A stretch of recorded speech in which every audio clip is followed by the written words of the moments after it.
The following podcast is a deep, shallow dive production. And you're going to love it. Okay, let's go. Independent candidate Robert F. Kennedy Jr. suspended his long-shot presidential campaign and threw his support behind Trump on Friday. The two joined forces last night at a Trump rally in Glendale, Arizona. It's one of the battleground states the Trump campaign believes RFK voters will sway to the former president. It also comes as Trump hopes to regain footing from his new rival Kamala Harris's poll surge. Trump and his running mates spent the week in swing states counter-programming the Democratic National Convention. The Harris team is hoping to build off of that momentum. Hey, what's up, everybody? Hope you had a wonderful weekend. I promise I will one day start to release episodes on Mondays again. But anyway, until that day, until that day comes, we will start off the week podcasting on Tuesdays. All right, so I did want to start off with that clip. Obviously, that happened on Friday. You know, we talked about that several times. He basically did, RFK Jr., that is, he basically has dropped out of the race, although they positioned it a little bit differently. And, you know, I think that was a little bit strategic the way they did it. It's kind of like not admitting total defeat, but basically he's taken himself off of the ballot in what's known as the swing states. And those are like really the states that are super, super close between Trump and Harris. And if he were to stay on the ballot, chances are the people that would vote for him, it would actually hurt Trump more than it hurts Harris. And that's why he's taking himself off of those ballots. So those are like Pennsylvania, Wisconsin, Arizona, Georgia, Michigan. Those are five of the big ones. And, you know, again, fundamentally, this really does align RFK Jr. with Trump. I'm going to play a couple segments. So he ended up giving roughly a 45-minute speech on Friday. And, you know, I'll be totally honest. It was really, really good. It really was. It was a good speech. And I'm going to say that in the, what's the word I'm looking for? I'm going to say that in the vein of, he just talked about a lot of interesting things, and he talked about a lot of good things. And by the way, I am going to, at the end of this episode, I've got the full 45-minute speech, so I am going to attach that in case anybody wants to listen to the entire thing. But what I like the most and what I'm really going to key on in terms of, I guess, this discussion or me chiming in is he really talked about health and the sick nature of our country, of the United States. And I found that incredibly refreshing. And I found the things that he brought up, whether it was chronic illness, childhood obesity, you know, obviously he's really got a thorn in his side when it comes to, you know, big pharma. And really, I don't even know if it's necessarily big pharma, because again, you can't say all pharmaceutical products are bad and big pharma is terrible. You really can't. And I'll give you the best example of that. And that's with antibiotics. I mean, think about antibiotics. I personally, man, I have not been sick in so long. Let me knock on some wood. But, you know, when I did get sick, I remember it was like all I wanted was to take that Z-Pack, that 5-day or 3-day dose of erythromycin, I think it is. But I think you know what I'm talking about. It's like called the Z-Pack. It's like you take 2 on the first day and then 1 for the next 3 days. Yeah, I think it's a 5-pill dose. Anyway, again, I mean, I can't say antibiotics and all of that. I mean, they're amazing. I mean, they do their job when it's needed. You know, I remember when my dad had an issue where he went into septic shock, and we've talked a little bit about sepsis before, but man, I'm trying to get somebody to come on the podcast to talk about sepsis, and I'll explain more on that later. But I remember when that happened, and I took him to the emergency room. If it wasn't for the infectious disease doctor kind of figuring out what was going on and then putting him on, whatever heavy dose, again, of antibiotics that he put him on, we would have absolutely lost him. Just as many people lose, people from sepsis and septic shock without even realizing. I really need to talk about sepsis more because I want you guys, I want you guys to be aware of what that is in case you ever encounter it. And we're going to talk about something else today that's kind of starting to happen, and it's like the West Nile virus. And Dr. Fauci, of all people, got the West Nile virus. So I'm going to talk a little bit about that. But anyway, let me stay focused here. When RFK Jr. spoke on Friday, like I said, the things about his speech that resonated with me the most were not even the political stuff. It was the things that he talked about in regards to the unbelievable health crisis that we're in this country. Here's a perfect example. I feel a moral obligation to use this opportunity to save millions of American children, above all things. In case some of you don't realize how dire the condition is of our children's health and chronic disease in general, I would urge you to view Dr. Carlson's recent interview with Callie Means and his sister, Dr. Casey Means, who is the top graduate of her class at Stanford Medical School. I'm going to jump in here and there on this thing. It sounded like he said Dr. Carlson, but he said Tucker Carlson. And so Tucker Carlson interviewed this brother and sister duo named Callie and Casey Means. It was actually an incredibly interesting podcast. I might dissect that one as well. But these two have absolutely gained some serious notoriety in their efforts to really bring forth, like I said, the chronic illness dilemma that's taken place in the United States, especially as it relates to kids and children and obesity with kids and children. This is an issue that affects all of us far more directly and urgently than any culture war issue and all the other issues that we obsess on and that are tearing apart our country. This is the most important issue. Therefore, it has the potential to bring us together. So let me share a little bit about why I believe it's so urgent. Like I said, I am going to attach the entire speech at the end of this podcast, but, I really want to key on the health stuff because if you've paid attention, everybody and their mothers chimed in about this, so, I won't repeat any of that stuff. But I did want to say this was interesting. So I posted a story on Instagram and Facebook, and let me read you the caption that I wrote. It's basically just a picture of RFK Jr. and I wrote, quick take, politics aside on RFK Jr., his speech today was the first time I've heard any politician talk about our health and well-being, obesity, chronic disease, children's health. Full analysis on Monday's podcast. Sorry, ended up being Tuesday. Full analysis on Monday's podcast. But again, he talked issues that neither Harris or Trump has and anyone actually to date.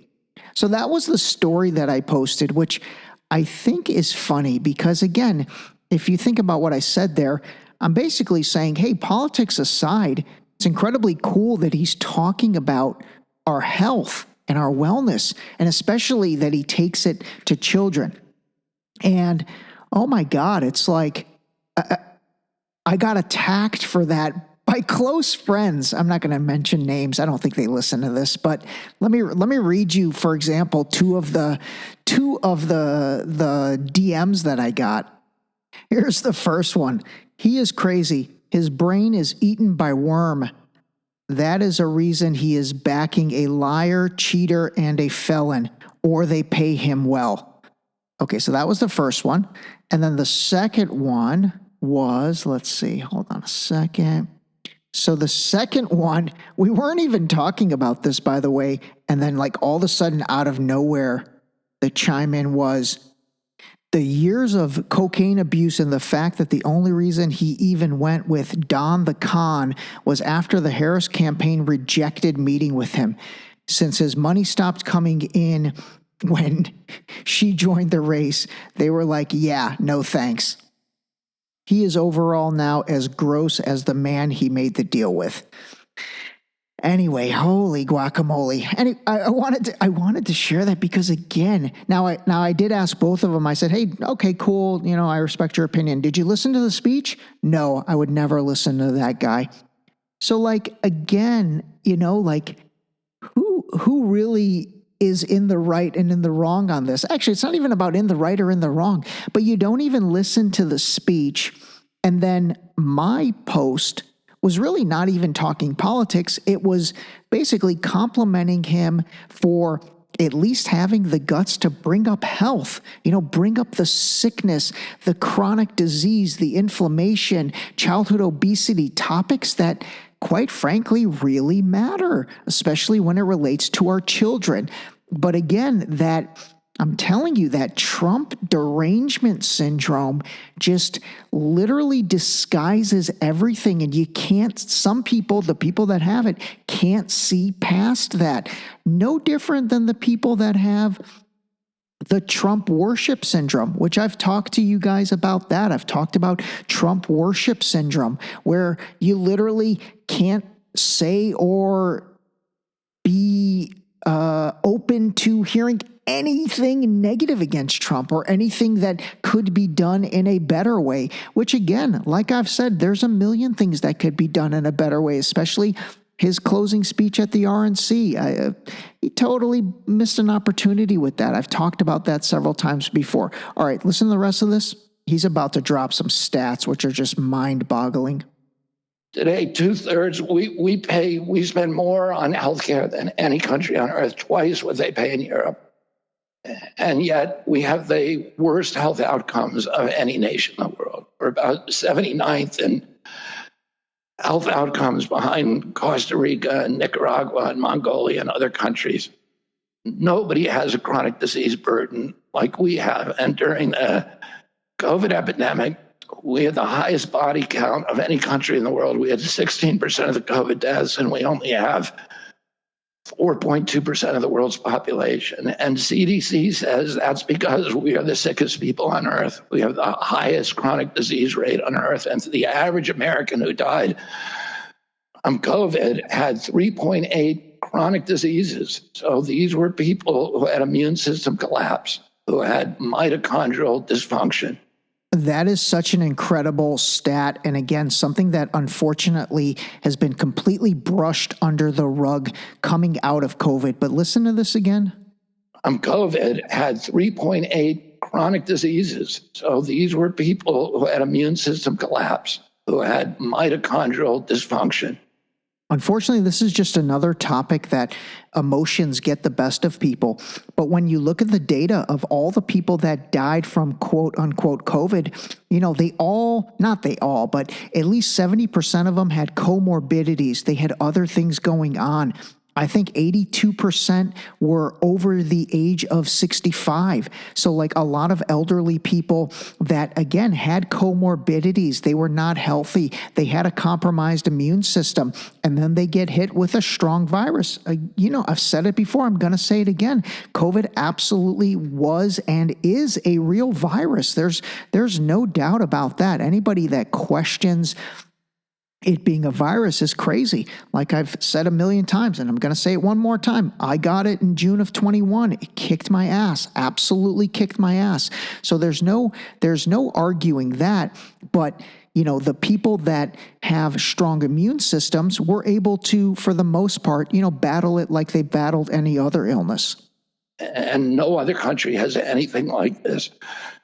2/3 of American adults and children suffer from chronic health issues. 50 years ago, that number was less than 1%. So we've gone from 1% to 66%. That's a pretty crazy stat. We've gone from less than 1% to 66% of the population suffering from a chronic illness.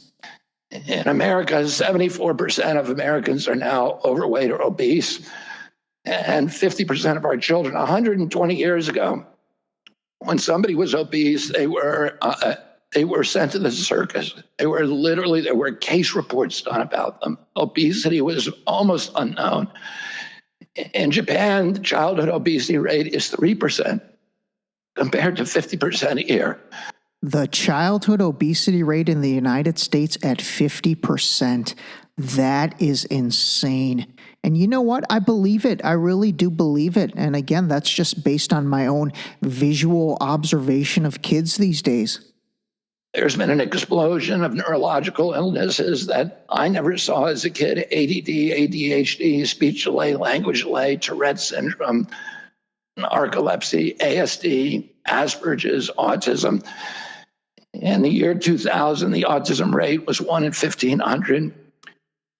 Now, autism rates in kids are 1 in 36, according to CDC nationally. Nobody's talking about this.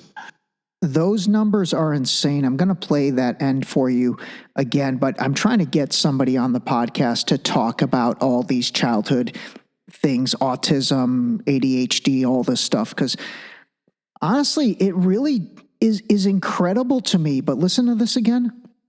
In the year 2000, the autism rate was 1 in 1,500. Now, autism rates in kids are 1 in 36, according to CDC nationally. Nobody's talking about this. 1 in 36. Honestly, the 1 in 1,500 from the year 2000, I thought that was a lot. But 1 in 36, that is incredible. And again, like I said, he's right. Nobody's talking about that. You know, that was my biggest takeaway from his speech. He is bringing up things that nobody's talking about. He also does bring up some things in regards to the military-industrial complex. He keys on the situation in Ukraine quite a bit in the speech. And then he also talks about the censorship of the media. Now, again, here's my criticism of RFK Jr., and I think I've stated this before on the podcast. If not, I apologize because I should have. But my criticism of him is he's definitely under the Zionist camp and is very pro-Israel. And again, that's fine being pro-Israel. I don't have an issue with that at all. But he absolutely has never acknowledged what's taking place in Gaza and what's taking place with, the killing of innocent Palestinian women and children. And I'm sorry if that turns you off that I just said that. I'm sorry about that, but that's a fact. That's a fact. There are innocent women and children, over 40,000 now. Actually, there's another study by the highly respected Lancet journal, which basically has that number much higher. I'm not even going to say it because I need to research that a little more, and I'll get back to you on that. But anyway, like I said, the fact that he never acknowledges or never has acknowledged what's going on in Gaza, that to me, that's a little bit of a turnoff, and that's off-brand of everything else that he talks about. I think I've given him tremendous credit, and I've played him so many times in this podcast and given him tremendous credit for, bringing up topics like the military-industrial complex. That's something Trump doesn't even talk about, bringing up all of this health stuff and all of this, sickness of the country and all that.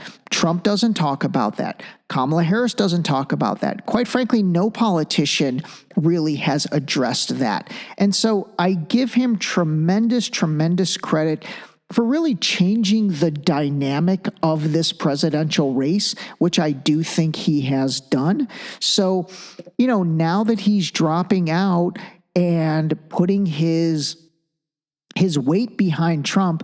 And by the way, he did say in the beginning of the episode, and like I said, this will be at the end of the podcast if you want to listen to the entire thing, he reached out to both camps. And Trump got back to him and said, yeah, absolutely. I'd love to have a meeting. I'd love to get your thoughts.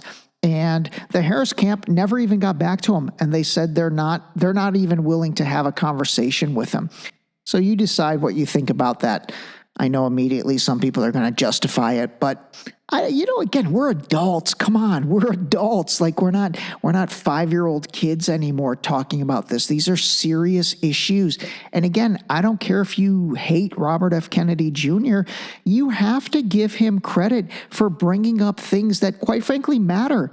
And if any of you out there, have overweight kids, it should matter to you. It should absolutely matter to you. 1 in every 22 kids in California has autism. And this is a crisis that 77% of our kids are too disabled to serve in the United States military. What is happening to our country? And why isn't this in the headlines every single day? There's nobody else in the world that is experiencing this. This is only happening in America. Again, that is true. That is true. This is not happening in Russia. This is not happening in China. It's not happening in Iran. I have friends and family that go to Iran, and I ask them, I'm like, what's it like? What are the people like? What do they look like? Are there fat people? Do you see obesity? Do you see any of that stuff? And the answer is always no. Everybody's, again, I'm not saying like Arnold Schwarzenegger in shape, but everybody's fit. I would imagine the same is true in China. I would imagine absolutely the same is true in Russia. There's no issues. And I'm targeting those countries, or I'm mentioning those countries because those are, supposedly our enemies, but they are absolutely healthier than we are in the United States. Cancer rates are skyrocketing in the young and the old. Young adult cancers are up 79%. 1 in 4 American women is on antidepressant medication. 40% of teens have a mental health diagnosis. And 15% of high schoolers are on Adderall, and 500,000 children on SSRIs. So what's causing this suffering? This is probably the most important part of the speech, in my opinion, is where he answers this question: what is causing all of this? I'll name 2 culprits. First, and the worst, is ultra-processed food. About 70% of American children's diet is ultra-processed. That means industrial manufactured in a factory. These foods consist primarily of processed sugar, ultra-processed grains, and seed oils. Laboratory scientists many of them formerly worked for the cigarette industry, which purchased all the big food companies in the 1970s and 80s, deployed thousands of scientists to figure out new chemicals to make the food more addictive. And these ingredients didn't exist 100 years ago. Humans aren't biologically adapted to eat them. Hundreds of these chemicals are now banned in Europe, but ubiquitous in American processed foods. All right, ultra-processed foods, and really the American diet in general. Honestly, if any of you have been over to Europe this summer or anytime really recently, let's say post-COVID, I think you notice it. You notice the difference in the people. The fat people in Europe are normally the American tourists that are there. Seriously. You notice the difference. That's because, and again, this applies to Europe, Asia, probably African countries, probably everywhere outside the United States, maybe even Canada. I don't know if Canada is the way we are or Germany is the way we are. Those are probably the 2 countries that are closest to us. But again, it's so different because their diet is different. They don't consume the ultra-processed foods, and their overall relationship with food is very different than that of us here in the United States. The second culprit is toxic chemicals in our food, our medicine, and our environment. Pesticides, food additives, pharmaceutical drugs, and toxic waste permeate every cell of our bodies. The assault on our children's cells and hormones is unrelenting. To name just one problem, many of these chemicals increase estrogen because young children are ingesting so many of these hormone disruptors. America's puberty rate is now occurring at age 10 to 13, which is 6 years earlier than girls were reaching puberty in 1900.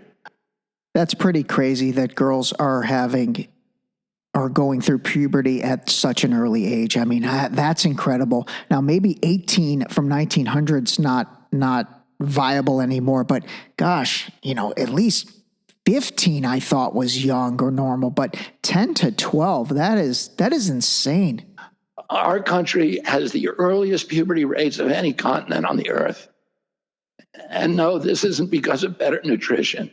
This is not normal. Breast cancer is also estrogen driven, and it now strikes 1 in 8 women. We are mass poisoning all of our children and our adults. All right, I'm going to cut it there. But like I said, at the end of this podcast will be the entire speech that he gave. It's about 45 minutes long. Honestly, it's really good. It's really good. The things that he talks about in terms of the military-industrial complex with Ukraine is good. He really goes into the media censorship that he's faced during this campaign. That's really good. And overall, let me give you kind of the summary of the speech, just so you know what to expect. But, obviously he's endorsing Trump, and he talks about why he's doing that. He does give a good critique of the political establishment, and he really, delves into criticizing the political system and criticizing the things that he's gone up against. And then he ties them together with, unity and shared values. He spoke a lot about the American values and the importance of unity across the political spectrum. And this is where he drew from the legacy of his father and uncle. So again, I mean, it's worth listening to. It really is. And I guess I would ask you to listen to it as an American, or actually as a human being. You don't even have to be American. Listen to it as a human being and just see if you can pretend that this is your guy talking. Try and again, rise above to 30,000 feet, take your emotions out of it if you don't like the guy, and just listen to the things that he's talking about and see if those are issues that, again, you can agree are issues. I think that's the most important thing. The feedback I got from those 2 friends that I read their DMs, they didn't even listen to it. So like, how can you really be critical if you don't even know what he said? And, like I said, and really like we've done during this episode, I'm keying in on the health stuff. I'm really keying in on the health stuff. So, all right, you know what? I just looked up and gosh, I can't even believe it's been 28 minutes. But so I'm going to end it here in terms of my take on that. Like I said, the clips that I wanted to play from you, really for me, the best part about his speech was the health related stuff, but the entire thing is pretty good. It's absolutely worth a listen if you want to, spend 45 minutes listening to it. Call a spade, obviously. Rise above, take your emotions out of it. Let's try to think of this with common sense. Give it a listen if you want. And then, I'll talk about the West Nile, Dr. Fauci virus stuff tomorrow and get into the mosquito bit and a few other things. And like I said, I really do want to get back into a lot of the health related stuff, and I'm trying to get, different disciplines on the show. I actually might even try to get a dentist to talk about flossing, because I am a huge fan of flossing. Seriously, I sometimes floss twice a day. How crazy is that? I genuinely enjoy the way flossing makes my mouth feel. I really do. And after I floss, I gargle mouthwash, and sometimes it burns. And I like it. I really do. I like it. I'm sick. I'm a little twisted. But hey, that's it. All right. Here is the entire speech from RFK Jr. Call a spade, and we'll talk to you soon. Sorry to keep everybody waiting. 16 months ago, in April of 2023, I launched my campaign for President of the United States. I began this journey as a Democrat, the party of my father, my uncle, the party which I pledged my own allegiance to long before I was old enough to vote. I attended my first Democratic convention at the age of 6 in 1960. And back then, the Democrats were the champions of the Constitution, of civil rights. The Democrats stood against authoritarianism, against censorship, against colonialism, imperialism, and unjust wars. We were the party of labor, of the working class. The Democrats were the party of government transparency and the champion of the environment. Our party was the bulwark against big money interests and corporate power. True to its name, it was the party of democracy. As you know, I left that party in October because it had departed so dramatically from the core values that I grew up with. It had become the party of war, censorship, corruption, big pharma, big tech, big ag, and big money. When it abandoned democracy by canceling the primary to conceal the cognitive decline of the sitting president, I left the party to run as an independent. The mainstream of American politics and journalism derided my decision. Conventional wisdom said that it would be impossible even to get on the ballot as an independent because each state poses an insurmountable tangle of arbitrary rules for collecting signatures. I would need over 1 million signatures, something no presidential candidate in history had ever achieved. And then I'd need a team of attorneys and millions of dollars to handle all the legal challenges from the DNC. The naysayers told us that we were climbing a glass version of Mount Impossible. So the first thing I want to tell you is that we proved them wrong. We did it because beneath the radar of mainstream media organs, we inspired a massive independent political movement. More than 100,000 volunteers sprang into action, hopeful that they could reverse our nation's decline.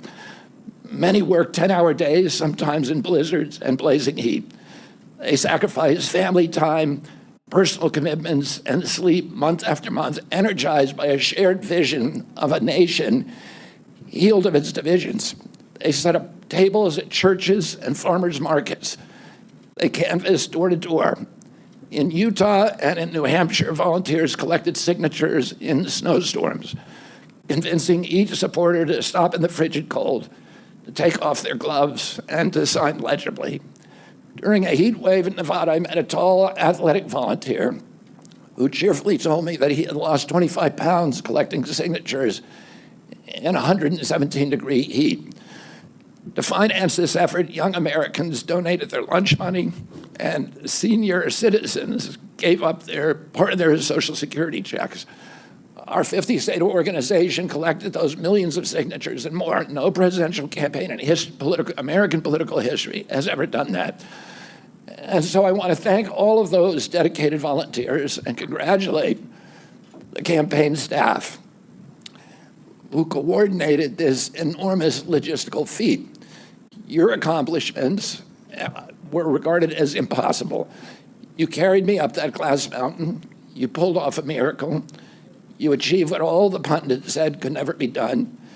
You have my deepest gratitude, and I'm never going to forget that, not just for what you did for my campaign, but for the sacrifices you made because you love our country. You showed everyone that democracy is still possible here. It continues to survive in the press and in the idealistic human energies that still thrive beneath the canvas of neglect and of official and institutional corruption. Today, I'm here to tell you that I will not allow your efforts to go to waste. I'm here to tell you that I will leverage your tremendous accomplishments to serve the ideals that we share, the ideals of peace, of prosperity, of freedom, of health, all the ideals that motivated my campaign. I'm here today to describe the path forward that you have opened with your commitment and with your hard labors.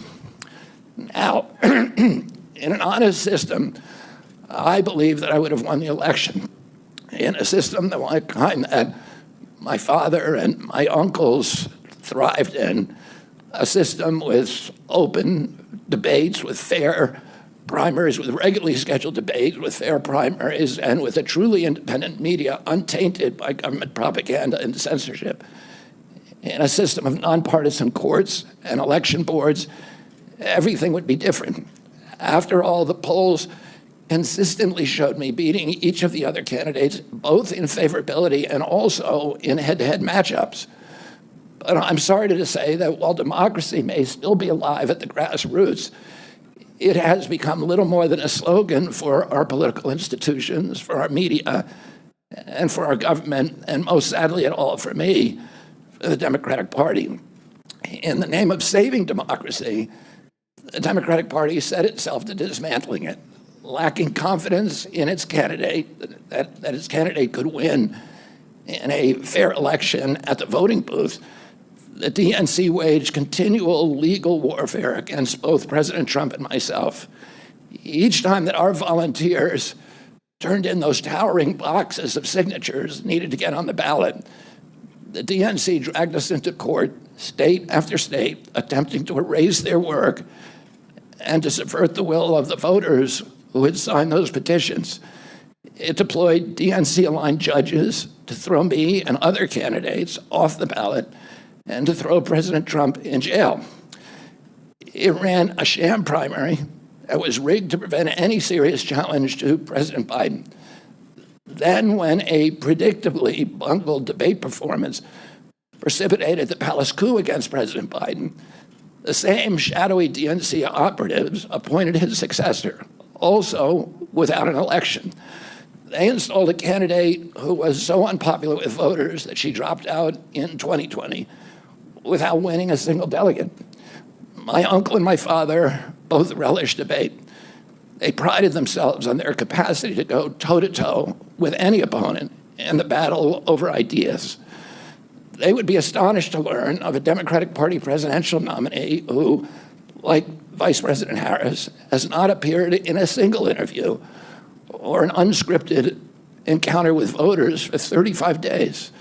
This is profoundly undemocratic. How are people to choose when they don't know whom they are choosing? And how can this look to the rest of the world? My father and my uncle were always conscious of America's image abroad because of our nation's role as the template for democracy, the role model for democratic processes, and the leader of the free world. Instead of showing us her substance and character, the DNC and its media organs engineered a surge of popularity for Vice President Harris based upon, well, nothing.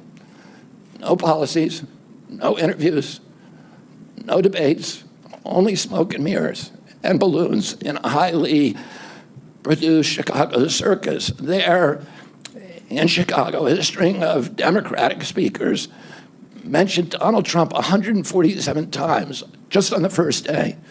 Oh, who needs a policy when you have Trump to hate? In contrast, at the RNC convention, President Biden was mentioned only twice in 4 days.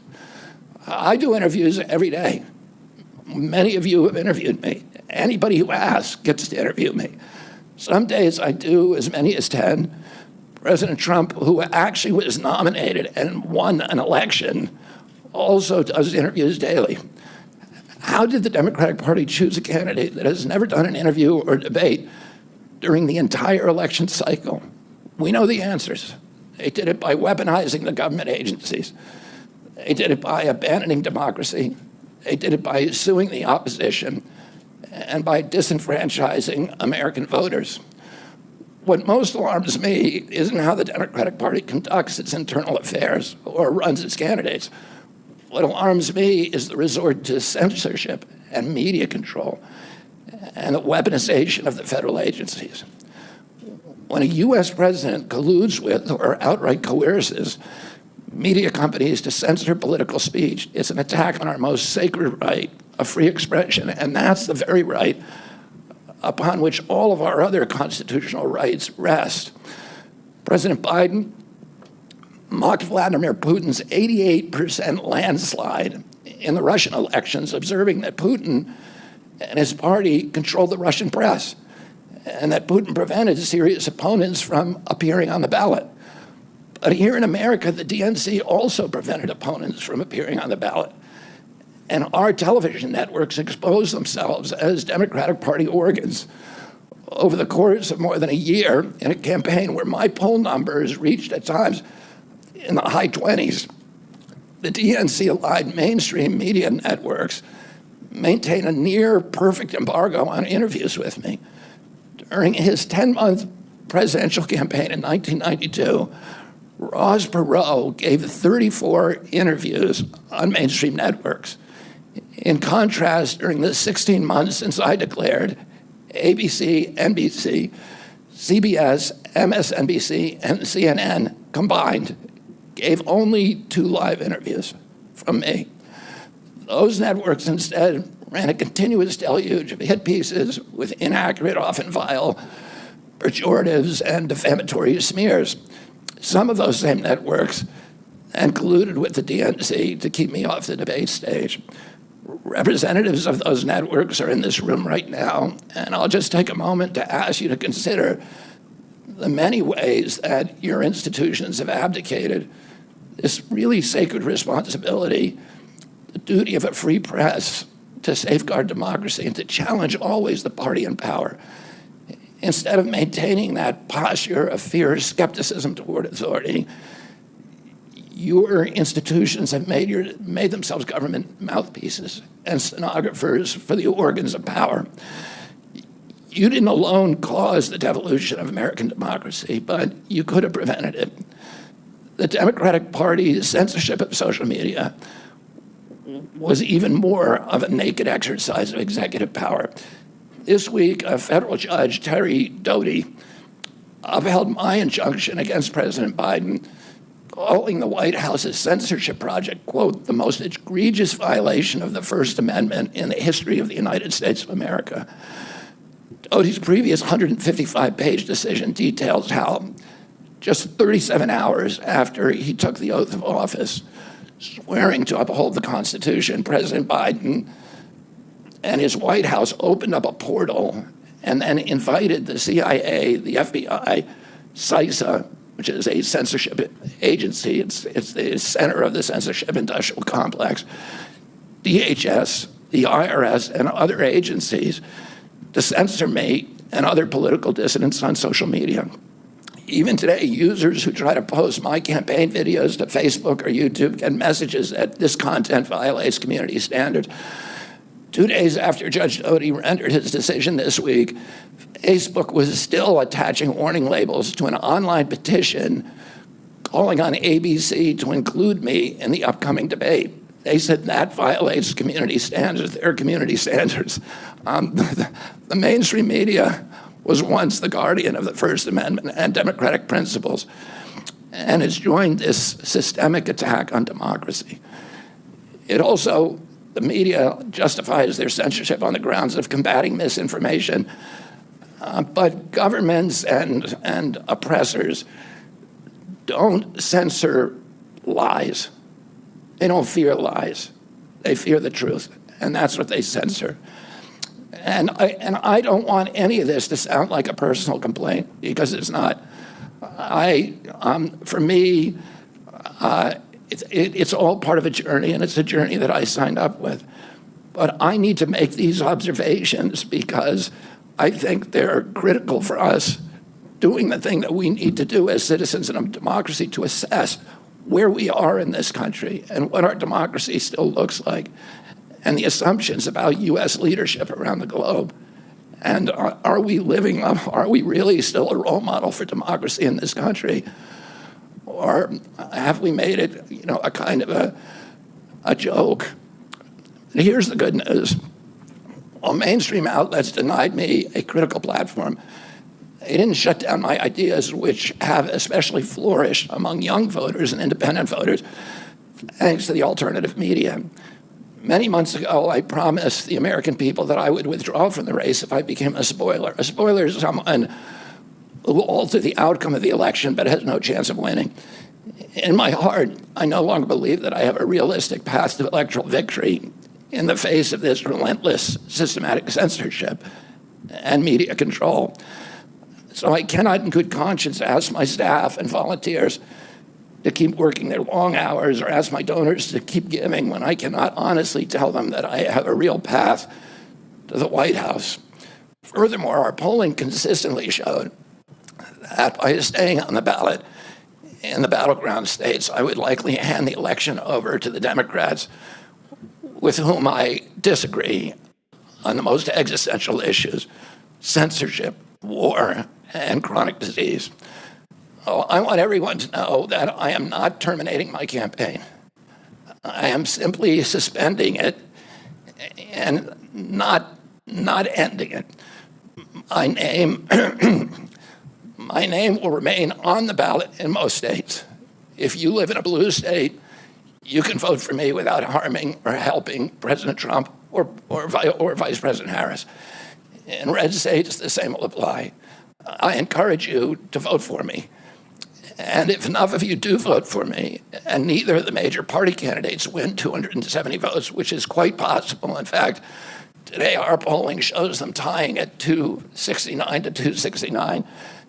And I could conceivably still end up in the White House in a contingent election. But in about 10 battleground states where my presence would be a spoiler, I'm going to remove my name. And I've already started that process and urge voters not to vote for me. It's with a sense of victory and not defeat that I'm suspending my campaign activities. Not only did we do the impossible by collecting 1 million signatures, we changed the national political conversation forever. Chronic disease, free speech, government corruption, breaking our addiction to war have moved to the center of politics. I can say to all who have worked so hard the last year and a half, thank you for a job well done. 3 great causes drove me to enter this race in the first place, primarily. And these are the principal causes that persuaded me to leave the Democratic Party and run as an independent. And now to throw my support to President Trump. The causes were free speech, the war in Ukraine, and the war on our children. I've already described some of my personal experiences and struggles with the government's censorship industrial complex. I want to say a word about the Ukraine war. The military-industrial complex has provided us with a familiar comic book justification, like they do on every war, that this one is a noble effort to stop a supervillain, Vladimir Putin, from invading the Ukraine and then to thwart his Hitler-like march across Europe. In fact, tiny Ukraine is a proxy in a geopolitical struggle initiated by the ambitions of the U.S. neocons for American global hegemony. I'm not excusing Putin for invading Ukraine. He had other options. But the war is Russia's predictable response to the reckless neocon project of extending NATO to encircle Russia, a hostile act. The credulous media rarely explain to Americans that we unilaterally walked away from 2 intermediate nuclear weapons treaties with Russia and then put nuclear-ready Aegis missile systems in Romania and Poland. This is a hostile act. And that the Biden White House repeatedly spurned Russia's offer to settle this war peacefully. The Ukraine war began in 2014 when U.S. agencies overthrew the democratically elected government of Ukraine and installed a hand-picked pro-Western government that launched a deadly civil war against ethnic Russians in Ukraine. In 2019, America walked away from a peace treaty, the Minsk Agreement, that had been negotiated between Russia and Ukraine by European nations. And then in April of 2022, we wanted the war. In April of 2022, President Biden sent Boris Johnson to Ukraine to force President Zelensky to tear up a peace agreement that he and the Russians had already signed, and the Russians were withdrawing troops from Kiev and Donbass and Lugansk.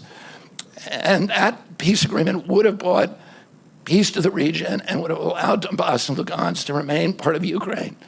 President Biden stated that month that his objective in the war was regime change in Russia. His Defense Secretary, Lloyd Austin, simultaneously explained that America's purpose in the war was to exhaust the Russian army, to degrade its capacity to fight anywhere else in the world. These objectives, of course, have nothing to do with what they were telling Americans about protecting Ukraine's sovereignty. Ukraine is a victim in this war, and it's a victim of the West.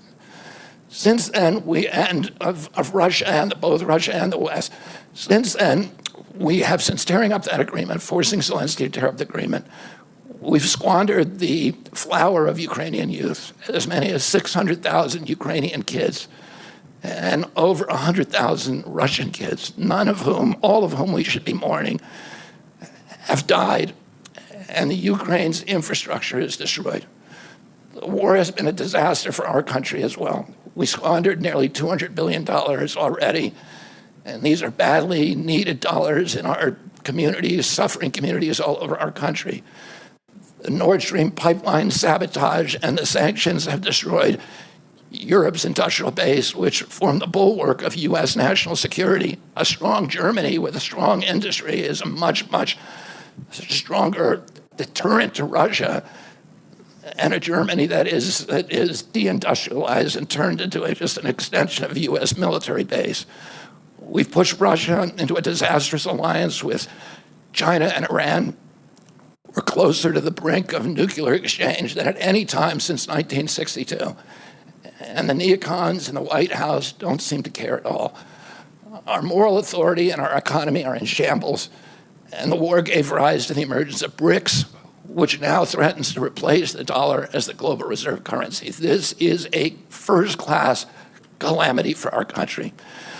Judging by her bellicose, belligerent speech last night in Chicago, we can assume that President Harris will be an enthusiastic advocate for this and other neocon military adventures. And President Trump says that he will reopen negotiations with President Putin and end the war overnight as soon as he becomes president. This alone would justify my support for his campaign.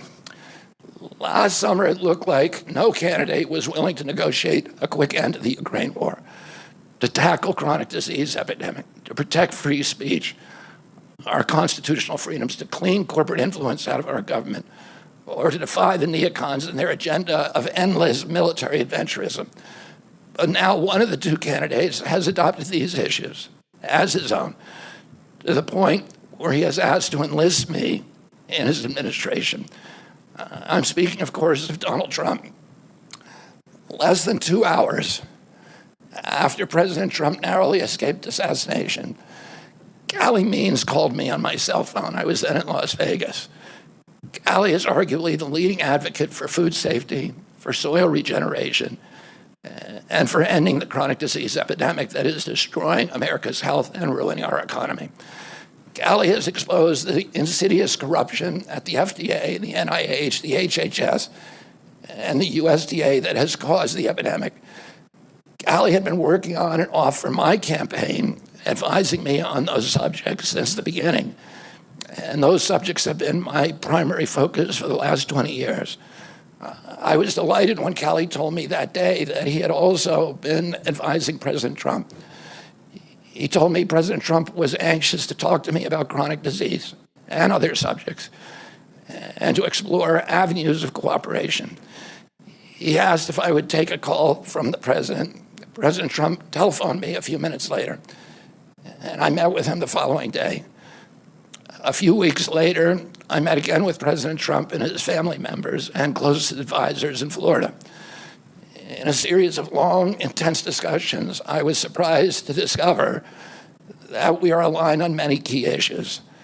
In those meetings, he suggested that we join forces as a unity party. We talked about Abraham Lincoln's team of rivals.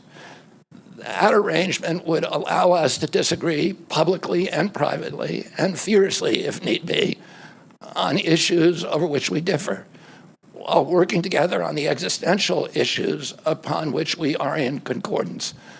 I was a ferocious critic of many of the policies during his first administration, and there are still issues and approaches upon which we continue to have very serious differences. But we are aligned with each other on other key issues, like ending the forever wars, ending the childhood disease epidemic, securing the border, protecting freedom of speech, unraveling the corporate capture of our regulatory agencies, getting the U.S. intelligence agencies out of the business of propagandizing and censoring and surveilling Americans and interfering with our elections. Following my first discussion with President Trump, I tried unsuccessfully to open similar discussions with Vice President Harris. Vice President Harris declined to meet or even to speak with me. Suspending my candidacy is a heart-rending decision for me, but I'm convinced that it's the best hope for ending the Ukraine war and ending the chronic disease epidemic that is eroding our nation's vitality from the inside, and for finally protecting free speech. I feel a moral obligation to use this opportunity to save millions of American children, above all things.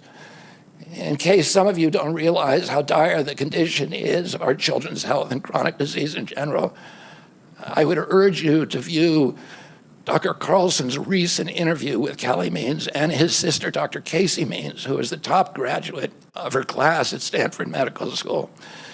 This is an issue that affects all of us far more directly and urgently than any culture war issue and all the other issues that we obsess on and that are tearing apart our country. This is the most important issue. Therefore, it has the potential to bring us together. So let me share a little bit about why I believe it's so urgent. Today, 2/3, we spend more on healthcare than any country on earth, twice what they pay in Europe. And yet we have the worst health outcomes of any nation in the world. We're about 79th in health outcomes behind Costa Rica and Nicaragua and Mongolia and other countries. Nobody has a chronic disease burden like we have. And during the COVID epidemic, we had the highest body count of any country in the world. We had 16% of the COVID deaths, and we only have 4.2% of the world's population. And CDC says that's because we are the sickest people on earth. We have the highest chronic disease rate on earth. And the average American who died from COVID had 3.8 chronic diseases. So these were people who had immune system collapse, who had mitochondrial dysfunction. And no other country has anything like this. 2/3 of American adults and children suffer from chronic health issues. 50 years ago, that number was less than 1%. So we've gone from 1% to 66%. In America, 74% of Americans are now overweight or obese, and 50% of our children. 120 years ago, when somebody was obese, they were sent to the circus. There were case reports done about them. Obesity was almost unknown. In Japan, the childhood obesity rate is 3% compared to 50% here. Half of Americans have prediabetes or type 2 diabetes. When my uncle was president and I was a boy, juvenile diabetes was effectively non-existent. A typical pediatrician would see one case of diabetes during his entire career, a 40 or 50-year career. Today, 1 out of every 3 kids who walks through his office door is diabetic or pre-diabetic, and the mitochondrial disorder that caused diabetes also causing Alzheimer's, which is now classified as diabetes, and it's costing this country more than our military budget every year. There's been an explosion of neurological illnesses that I never saw as a kid: ADD, ADHD, speech delay, language delay, Tourette syndrome, narcolepsy, ASD, Asperger's, autism. In the year 2000, the autism rate was 1 in 1,500.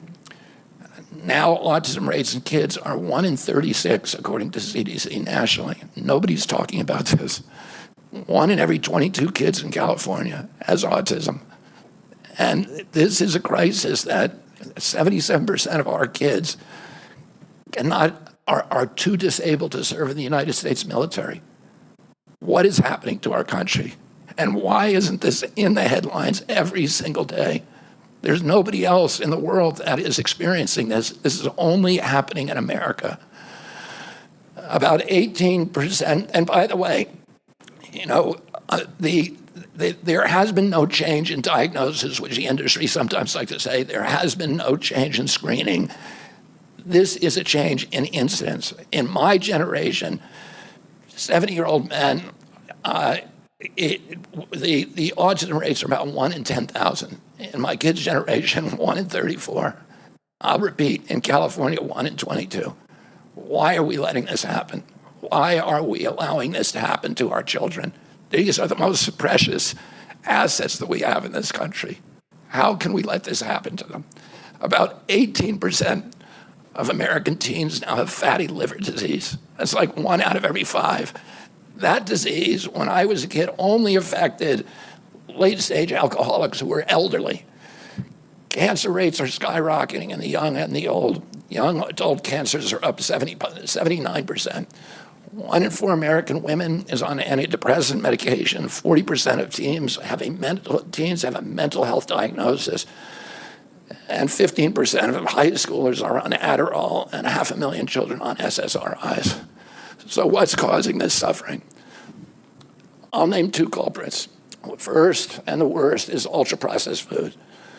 About 70% of American children's diet is ultra-processed. That means industrial manufactured in a factory.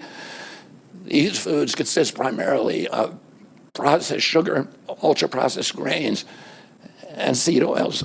Laboratory scientists many of them formerly worked for the cigarette industry, which purchased all the big food companies in the 1970s and 80s, deployed thousands of scientists to figure out new chemicals to make the food more addictive. And these ingredients didn't exist 100 years ago. Humans aren't biologically adapted to eat them. Hundreds of these chemicals are now banned in Europe, but ubiquitous in American processed foods. The second culprit is toxic chemicals in our food, in our medicine, in our environment. Pesticides, food additives, pharmaceutical drugs, and toxic waste permeate every cell of our bodies. The assault on our children's cells and hormones is unrelenting. To name just one problem, many of these chemicals increase estrogen because young children are ingesting so many of these hormone disruptors. America's puberty rate is now occurring at age 10 to 13, which is 6 years earlier than girls were reaching puberty in 1900. Our country has the earliest puberty rates of any continent on the earth. And no, this isn't because of better nutrition. This is not normal. Breast cancer is also estrogen-driven, and it now strikes 1 in 8 women. We are mass poisoning all of our children and our adults. Considering the grievous human cost of this tragic epidemic of chronic disease, it seems almost crass to mention the damage it does to our economy. But I'll say, it is crippling the nation's finances. When my uncle was president, our country spent $0 on chronic disease. Today, government healthcare spending is almost all for chronic disease. And it's double the military budget. And it is the fastest growing budget item in the federal budget. And chronic disease costs more to the economy as a whole, costs at least $4 trillion, 5 times our military budget. And that's a 20% drag on everything we do and everything we aspire to. Poor and minority communities suffer disproportionately. People who worry about DEI or about bigotry of any kind, this dwarfs anything. We are poisoning the poor. We are systematically poisoning minorities across this country. Industry lobbyists have made sure that most of the food stamp lunch program, about 70% of food stamps and about 70 or 77% of school lunches are processed foods. There's no vegetables. There's nothing that you would want to eat. We are just poisoning the poor citizens, and that's why they have the highest chronic disease burden of any demographic in our country, and the highest in the world. The same food industry lobbied to make sure that nearly all agricultural subsidies go to commodity crops that are the feedstock of processed food industry. These policies are destroying small farms, and they're destroying our soils. We give about, I think, 8 times as much in subsidies to tobacco than we do to fruits and vegetables. It makes no sense. If we want a healthy country, the good news is that we can change all this. We can change it very, very quickly. America can get healthy again. To do that, we need to do 3 things. First, we need to root out the corruption in our health agencies. Second, we need to change incentives in our healthcare system. And third, We need to inspire Americans to get healthy again.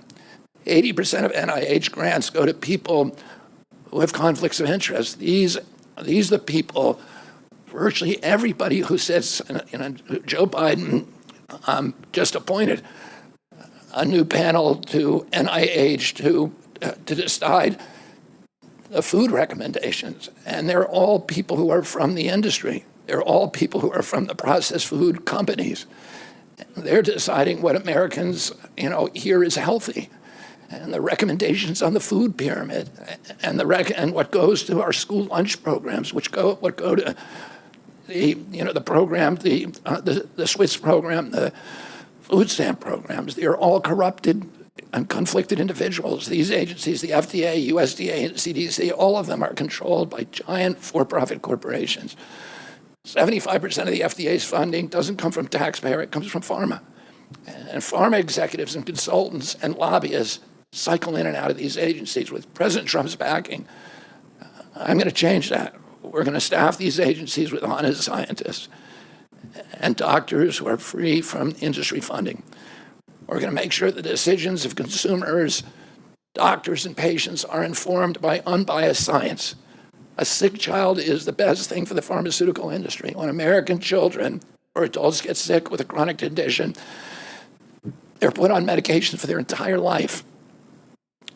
Imagine what will happen when Medicare starts paying for Ozempic, which costs $1,500 a month, and it's being recommended for children as young as 6, all for a condition, obesity, that is completely preventable and barely even existed 100 years ago.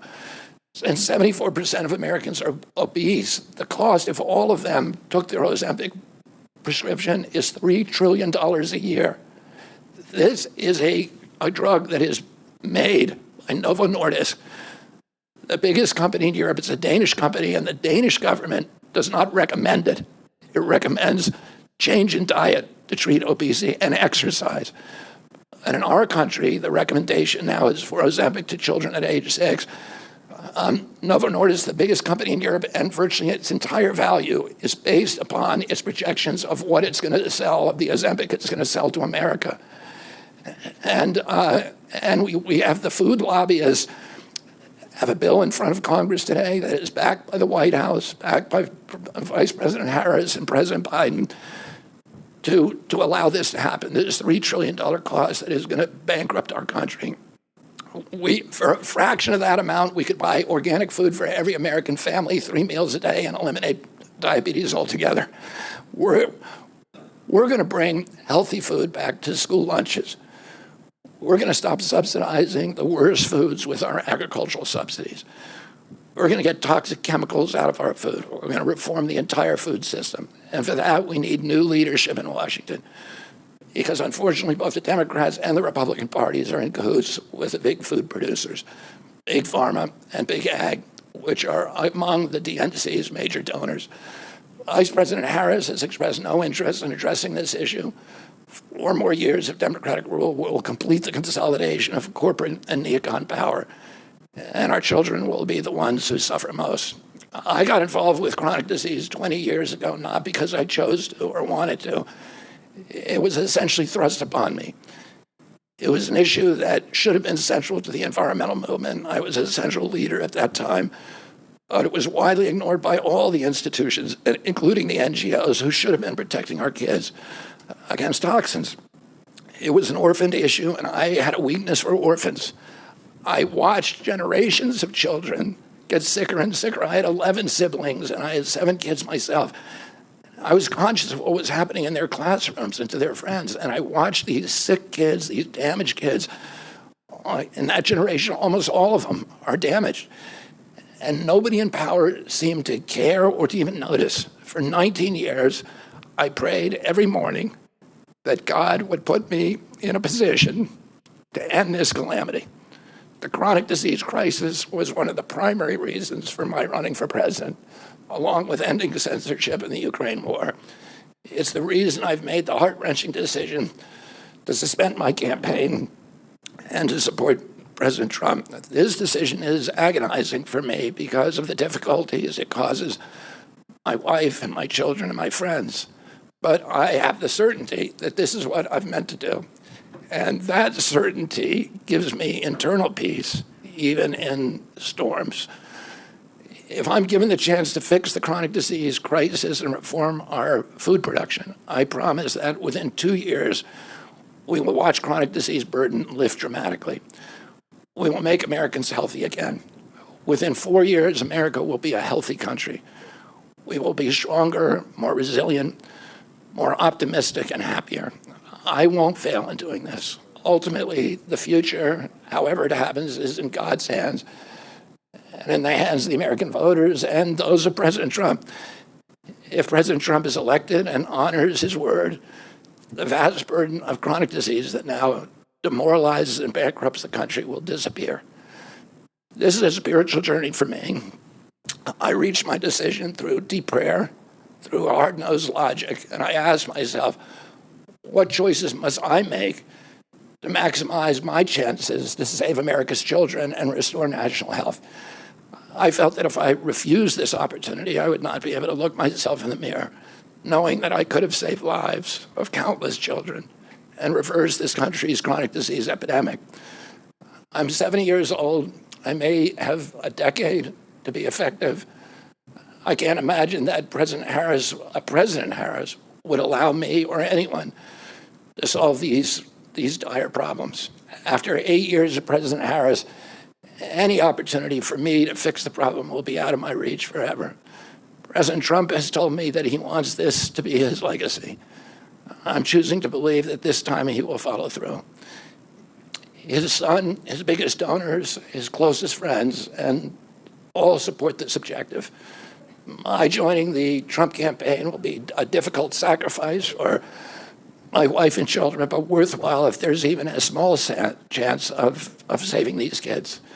Ultimately, the only thing that will save our country and our children is if we choose to love our kids more than we hate each other. That's why I launched my campaign to unify America. My dad and uncle made such an enduring mark on the character of our nation, not so much because of any particular policies that they promoted, but because they were able to inspire profound love for our country and to fortify our sense of ourselves as a national community held together by ideals. They were able to put their love into the intentions and hearts of ordinary Americans and to unify a national populist movement of Americans, blacks and whites, Hispanics, urban and rural Americans. They inspired affection and love and high hopes and a culture of kindness that continue to radiate among Americans from their memory. That's the spirit on which I ran my campaign and that I intend to bring into the campaign of President Trump. Instead of vitriol and polarization, I will appeal to the values that unite us, the goals that we could achieve if only we weren't at each other's throats. The most unifying theme for all Americans is that we all love our children. If we all unite around that issue now, we can finally give them the protection, the health, and the future that they deserve. Thank you all very much. The ending was terrific. This episode was brought to you by the new book, Deep Shallow Dive Into You, available now on Amazon and Barnes & Noble in hardcover and paperback.